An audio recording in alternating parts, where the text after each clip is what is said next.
So in today's video, we're going to explore the connection between this Adidas Yeezy Boost 700 and this pair of New Balances right here. So in case you're new to the channel, my name is Oliver. I love going over sneakers and sharing what I know about the history and the design of these shoes. So if you like this type of material, feel free to subscribe.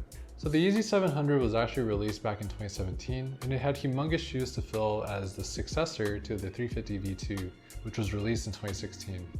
350 V2, if you didn't know, was pretty much one of the most popular Yeezy silhouettes of all time, and to this day they're still pumping them out in different colors. So it's safe to say that this shoe had humongous shoes to fill, no pun intended.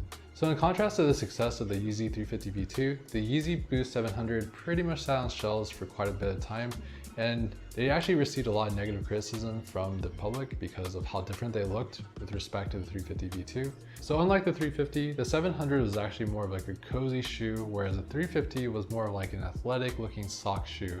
I guess that was much more mainstream at the time, and whereas dad shoes at the time just weren't so popular. So fast forward a couple years later now, the Yeezy 700 is actually one of the most popular silhouettes to be released by the brand, and they've actually released 3 different versions, as well as a minimalized version called the MNVM. So what changed then? How did this flip occur? And why is this model, which was once hated, now one of the most popular shoes of all time? So to answer that question, we'll have to look into the design of the shoe and understand the history of what brought the shoe to be. So when this shoe was initially released, a lot of people thought that Kanye West actually designed the sneaker, but that was actually partially true. He actually collaborated with a very famous sneaker designer named Steven Smith. Steven Smith had previously worked at huge brands such as Nike, Reebok, and New Balance. I have to say New Balance because Steven Smith is essentially known as the dad of the dad shoe, so I guess there's probably some connection with him and this particular shoe. But it's actually even crazier than that.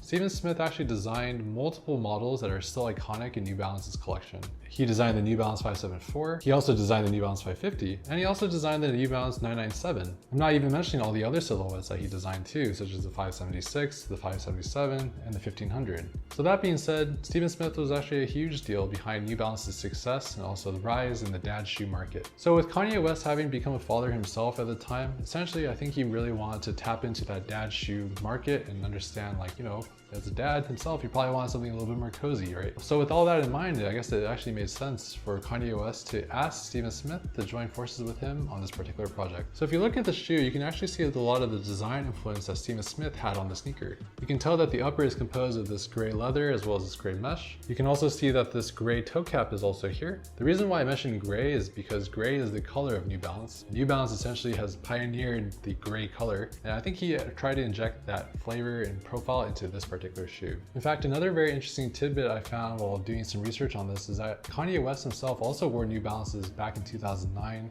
before signing with Nike and Adidas. He was actually pictured wearing the 997.5 with the collaboration with United Arrows and Sons. This is the Kith version of that same shoe. It's really interesting because I really like this shoe because it's so muted, but also it pops really loudly.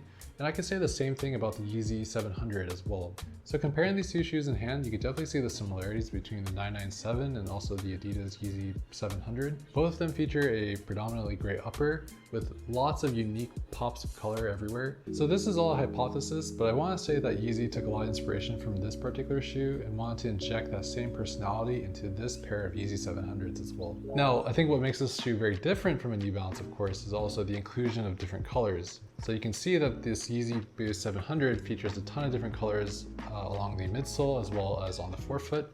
You can see hits of orange, you can see hits of 3M. You also see mesh that's colored in dark forest green and blue. And also what's really unique about this shoe is actually just the lime green laces that the shoe has too. You wouldn't necessarily ever see this on a pair of New Balances. I guess this is a little bit of the crazy aspect that Kanye brought to the table. So another aspect that's very reminiscent of all the New Balance sneakers of the past is actually the 3M reflective hits on the sneaker. As you can see on the heel, you can see these 3M reflective hits here. On this back tab here, you can also see little holes that reveal hits of 3M as well. So there's a little bit of a pop factor that you just wouldn't expect from the shoe, but that's the thing that I really like about New Balances in this shoe is that there's a subtle bit of pop that this shoe has. Another area that's really interesting is also the hidden 3 stripes here. If you shine the right light, you can see the 3 stripes illuminated in 3M here. So I guess another underrated fact of this particular sneaker is that there's no obvious branding. As you can tell, there's no insignia of Adidas anywhere on the shoe. In fact, the only parts that you can tell that this is an Adidas sneaker is actually on the bottom of the shoe near the heel, also on the insole, and also when the light shines in the right angle, you can start to see the 3 stripes here in 3M. So I think Steven Smith did a really unique job with this particular shoe. It looks excellent on foot, it's very clean. It's also just a very well done sneaker just because despite the fact that the sneaker has so many different crazy colors, it's well balanced as well because we have the gray uppers, we have the black suedes as well. And I think from a material perspective, this sneaker just hits it on the dot. The material choices here are like really high quality mesh, leathers, and also suedes. And I think the suede is very reminiscent of what you see on a New Balance sneaker as well. In fact, there's an interview with Steven Smith where he mentioned that he told Kanye that this shoe would cost a ton of money if they implemented all the materials that they did. But Kanye West pretty much said, don't worry about it, man. We have the budget, we're just gonna make it, people will buy it, and it'll be sick. And as a result, I'd say that this is probably one of the best quality Yeezys you could find out there. Now this sneaker is really interesting because it does have a fully encapsulated Boost midsole unit. You just wouldn't be able to tell unless you saw it on the bottom of the shoe. As you can see, the outsole is this standard black rubber outsole in this really unique pattern. But that pattern is there to expose the Boost that's underneath. So as you can see, we have this full length Boost midsole here. So if you don't know my opinions on Boost, I think it's okay. It's a little bit heavy, it's very bouncy, but I think it's a little bit too bouncy, such to the point where if you wear it for a really long time, your feet are gonna get really sore. At least that's what I got from my experience. So in this particular shoe, I haven't actually got a chance to wear this for very long periods. But in terms of the comfort, the step-in comfort's good, but I don't know if I could wear this shoe all day. So some of the aspects I really love about this shoe is essentially the fact that it's just a very wearable sneaker, despite it having all these different colors. I love the grays, the blacks, as well as the hits of color that's all along the shoe. The lime green laces just really set this off, and I really do appreciate how bright they are, and they really give it a good pop when you're walking around. Some of the other aspects I like about the shoe is also the fact that it's really wide foot friendly. I have a really wide foot and a 10.5 with a double E width, and these are just excellent. And I guess with that in mind, the sizing for this, I would just go true to size. I think they're wide enough to accommodate a lot of people. In fact, if you have a really narrow foot or even just a normal foot, maybe you could go down half a size. I personally thought true to size was pretty good for my feet. So I guess the other aspect that I really like about this shoe is the fact that they re-released these in multiple waves. This has helped make the shoe relatively more obtainable.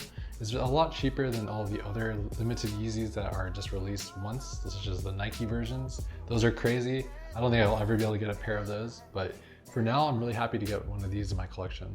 I think the resale market for these is going for like $350 to $420 depending on the size, but the retail was $350, so you're just paying a little bit extra on top just to be able to get this. I personally feel like this is an excellent shoe to have in your collection because it's super clean, it's minimal, it's loud, and it pops. And definitely it's actually not too bad in terms of the comfort standpoint, but I'll have to do more of a wear test review to comment on that. So I guess to wrap this up, the sneaker is probably one of the most iconic Yeezys to have been released by Adidas, and I'm actually really happy to have this one in my collection. Pretty crazy to think about the connection that a simple pair of dad shoes could have on a very hyped pair of Yeezys like this. Well, thanks so much for watching. I really do appreciate all the support on my videos. I read all the comments and I see all the questions that you guys have, so keep asking them, I'll keep answering them. And if you like what you see, feel free to leave a like and subscribe, and tune in for more content like this. Thanks so much again, and I'll see you in the next one. Cheers.